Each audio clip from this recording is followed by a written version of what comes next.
Hello, beautiful souls. So I'm back again for another reading from Living the Science of Mind for our God Power Book Club. And today I'm going to be reading a chapter called Thinking Affirmatively. So if you're interested, just keep on watching.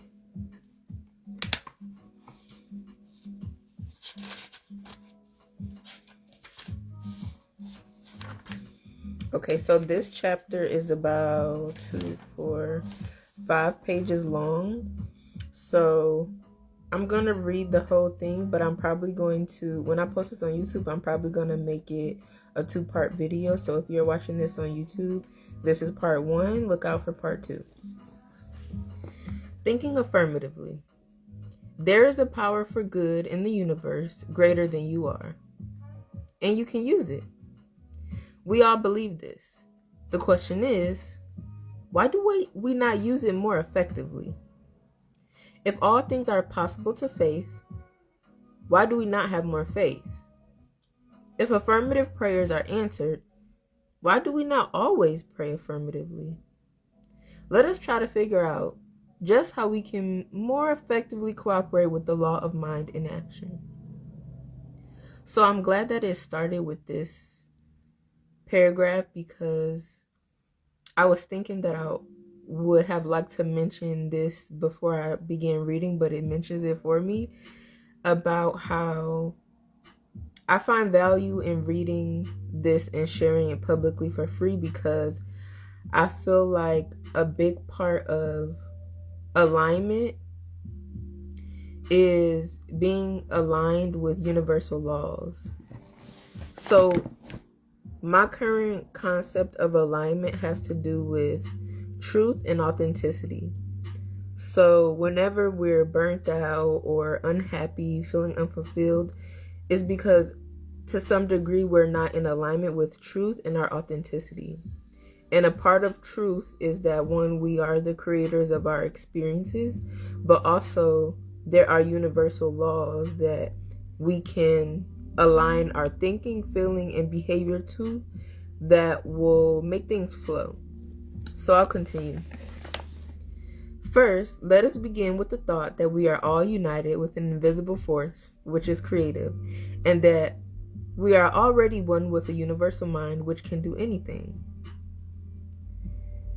This is what I mean when I was talking about we are the creators of our universe, of our reality, because we are one with all that is. We are one with the universe, God, the divine spirit, whatever you want to call it. We are one with that infinite power and creative intelligence. And that's what is just mentioned. So perfect. Next, let us consider that we are centers within this mind, and that the sum total of all our thoughts is either silently attracting good to us or repelling it from us. And third, let us know that we can change our thinking, and in so doing, cause the law of good to act affirmatively for us instead of negatively. So this is what I'm talking about when it comes to natural law, universal law. Not only are we one with the universe, but we also can attune ourselves to the natural flow, the principle of everything, which is all good. And we can change our mind at any time. Like, it's okay if you are entertaining negative thoughts right now. You can change your mind at any point by simply being open to what I'm talking about right now. You're already shifting your energy. So I'll continue. Let us start with the first proposition. We are surrounded by a creative mind which reacts to our thought.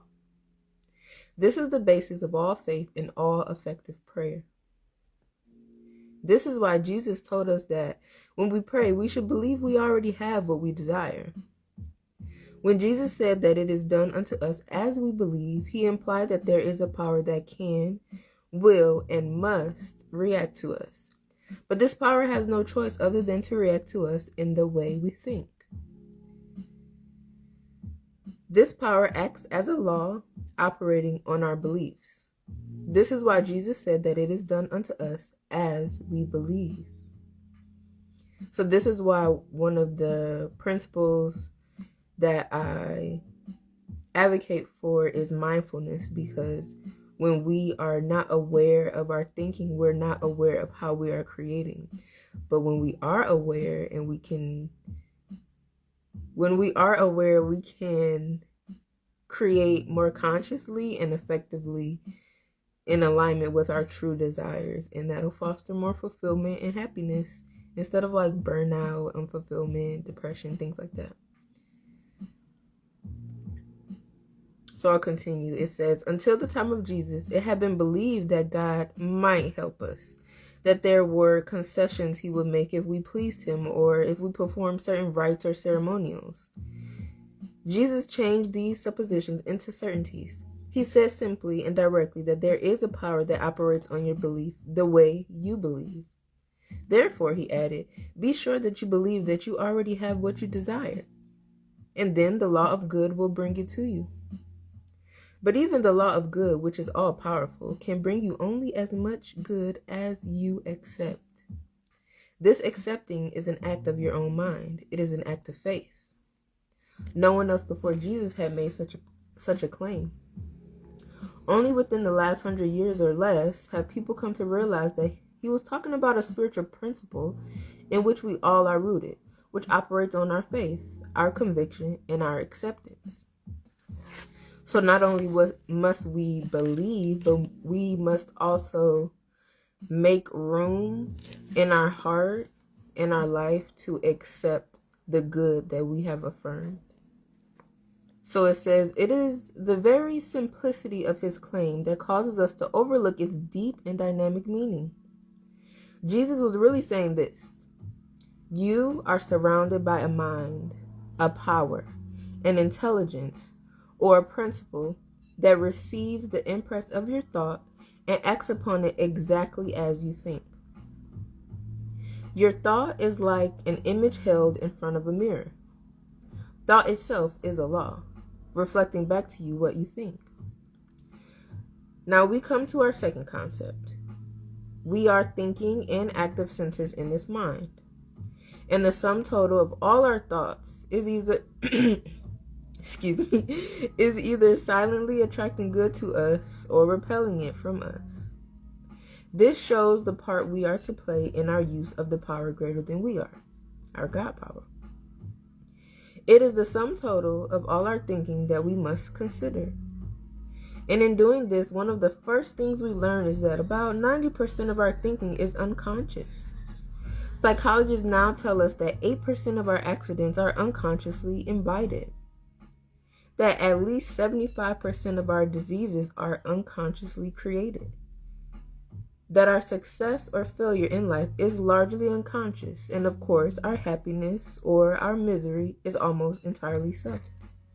Isn't that interesting? You see, scientific investigation verifies what you and I are talking about. Most of our thinking is unconscious. Here is where habit patterns of thought are laid down from infancy.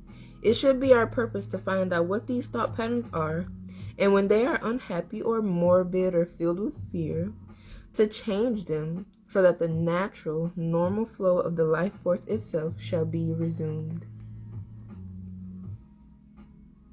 So I do want to pause right there and mention that another part of advocating for the mindfulness principle in my coaching is surrounded upon uncovering limiting beliefs and then shifting them to what we truly desire and to universal law, the law of good. And so deprogramming and reprogramming, or unlearning and relearning, or really not relearning, but just affirming the truth, is what I advocate for and how I integrate in my life as well as my coaching method. So I feel like the way that they described it here is a really great, concise way to just give you some insight into my mind coaching and why I even call myself the mind coach.